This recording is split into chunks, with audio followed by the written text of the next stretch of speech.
ছোট, বাইরে অনেক গরম পড়েছে, আমি গাড়ির এসিটা অন করে দেই। তুই এই গাড়ির মধ্যে বসে একটু আরাম কর, আমি এক্ষুনি আসছি। এই ছোটু, এখানে কি করছিস? তাড়াতাড়ি কাজ কর। আরে মালিক, আমি তোমার কাছে এসেছি, কিন্তু তুমি এখনো পর্যন্ত আসোইনি। আরে অনেক খিদে পেয়েছে। আরে ভাইয়া, এই পাশে আসো। হ্যাঁ ছোটু, কি হয়েছে? যাচ্ছি। হ্যাঁ ছোটু, বল তোর কি হয়েছে, তুই ডাকলি কেন? ভাইয়া, আমার অনেক জোরে খিদে পেয়েছে, আমার জন্য কিছু জিনিস নিয়ে আসো না। তোর খিদে পেয়েছে, ঠিক আছে। আরে ছোটু, এই পাশে শোন। হ্যাঁ মালিক, বলো, যাচ্ছি। এই নে কিছু টাকা, আমার ছোট ভাইয়ের জন্য কিছু খাবার জিনিস নিয়ে আয়। ঠিক আছে সাহেব, যাচ্ছি। এই নাও ভাইয়া তোমার খাবার। বাবা, বাবু, আমার হাতে আর বেশি সময় নেই, আমি চলে যাব এই দুনিয়া ছেড়ে।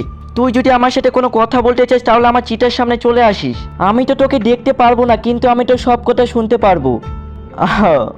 বাবা, বাবা, বাবা, বাবা, তুমি কোথায় বাবা? বাবা, বাবা, আরে বাবু, তুই ঠিক তো আছিস না? বাবা, বাবা, তুমি আমাকে রেখে কোথায় চলে গেলে বাবা? গাইজ, ভিডিওটা ভালো লাগলে ভিডিওটা লাইক দিয়ে চ্যানেল সাবস্ক্রাইব করে দিয়ে যাও।